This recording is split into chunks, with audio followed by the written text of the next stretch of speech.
अच्छा, अभी हमारे यहाँ दिल्ली में जो धमाका हुआ कल, उसमें करीब 10-15 लोग मारे गए बेचारे। अब विपक्ष वाले कह रहे हैं कि ये सरकार निकम्मी है, ये है वो है। अच्छा, विपक्ष वालों का काम ही यही है। अब ऐसा नहीं है कि आज जो है कांग्रेस की सरकार विपक्ष में वो इल्ज़ाम लगा रही है। बीजेपी की सरकार होती है तो वो भी यही करती है। जब बीजेपी की कांग्रेस की सरकार थी और बीजेपी जो है विपक्ष में था, तो वो भी यही करता था। इनका काम ही यही है, एक दूसरे पे इल्ज़ाम लगाना, चाहे काम जो है सरकार अच्छा कर रही हो या बुरा कर रही हो। अच्छा, अब मेरी समझ में ये भी नहीं आता कि यार जब भी हमारे यहाँ किसी बड़े राज्य में जो है इलेक्शन होता है, तब ऐसी घटनाएं क्यों हो जाती हैं। जब भी देखो आपकी हमारे यहाँ किसी बड़े राज्य में चुनाव हुआ है, ऐसी घटना हुई है। अब पता नहीं ये एक महज इत्तेफाक है या क्या है, इस पे बहस करना बेकार है। लेकिन ये जो बमर होते हैं, ये जो जैकेट पहन के आते हैं, अपने आप को उड़ा लेते हैं। खैर, यहाँ पे तो जो है कार में धमाका हुआ। लेकिन अब ये अफगानिस्तान में अभी कुछ साल पहले जो है कुछ लोगों ने एक आदमी को पकड़ा था। आदमी क्या, लड़का था, मतलब 19-20 साल का। उसको जब पकड़ा तो उसके वो जा रहा था, एक जो इमाम बारगाह थी जहाँ पे शिया जो है मजलिस वजलिस करते हैं, वहाँ पे उसको उसके अंदर जा रहा था वो धमाका करने के लिए। तो गेट पे ही लोगों ने उसे पकड़ लिया।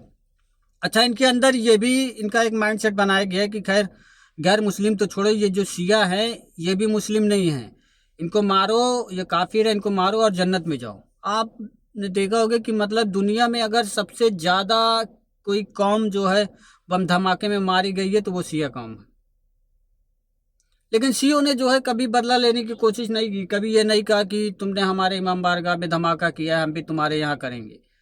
दुनिया में कहीं भी धमाका हुआ होगा तो उसमें कहीं भी आपने नहीं देखा होगा कि किसी शिया का नाम आया हो, किसी शिया गिरोह का नाम आया हो, कभी भी नहीं देखा होगा। तो इनका यही माइंडसेट बनाया गया कि शियों को भी मारो और जन्नत में भी जाओ।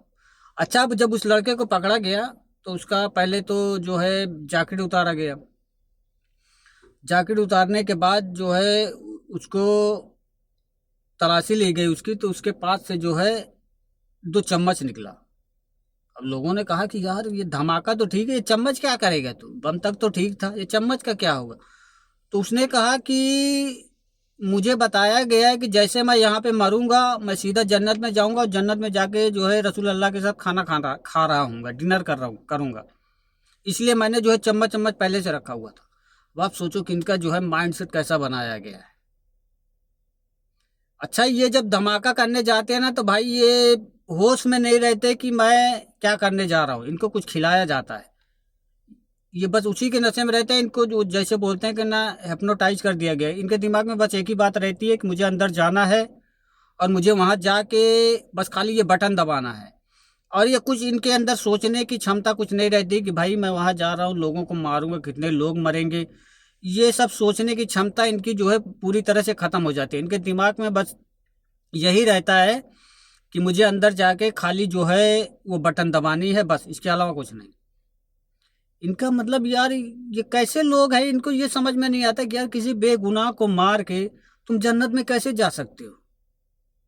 मतलब मौला अली ने कहा है कि अगर तुम्हारे पड़ोस में कोई भूखा मर गया, चाहे वो गैर मुस्लिम हो, कोई भी हो, यहूदी हो, ईसाई हो, हिंदू हो, कोई भी हो, अगर वो गरीबी से या भूख से मर गया तो कयामत वाले भी दिन उसका हिसाब तुमसे लिया जाएगा कि तुम तो अपने यहाँ खा पी के मौज कर रहे थे और तुम्हारे पड़ोस में जो है एक आदमी मर गया भूख से, उसका भी जो है तुमसे हिसाब लिया जाएगा कयामत वाले दिन।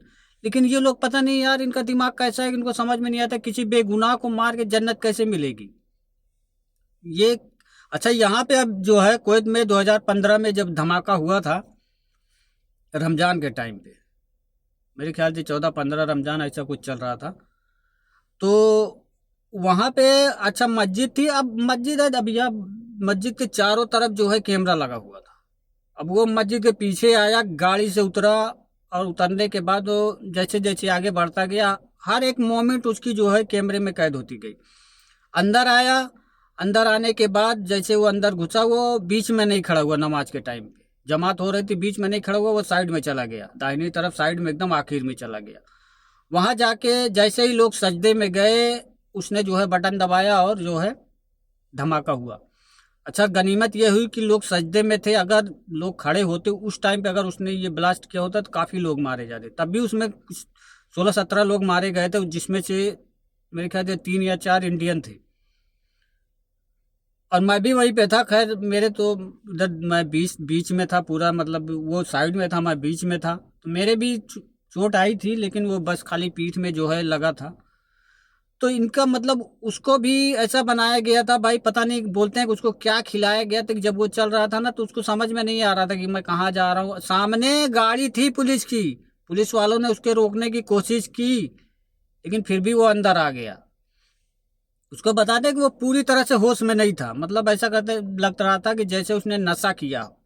तो इनको यही ऐसा कुछ खिलाया जाता है कि ये जो है नशे में रहते हैं और इनको होश नहीं रहता कि मैं क्या करने जा रहा हूँ। अगर ये होश में रहेंगे ना, तो इनको पता लग जाएगा कि भाई यार, ये मैं जो, हो सकता है इनके दिमाग में ये आ जाए कि मैं जो करने जा रहा हूँ वो गलत है यार, मैं वहाँ धमाका करूँगा, कितने लोग मरेंगे।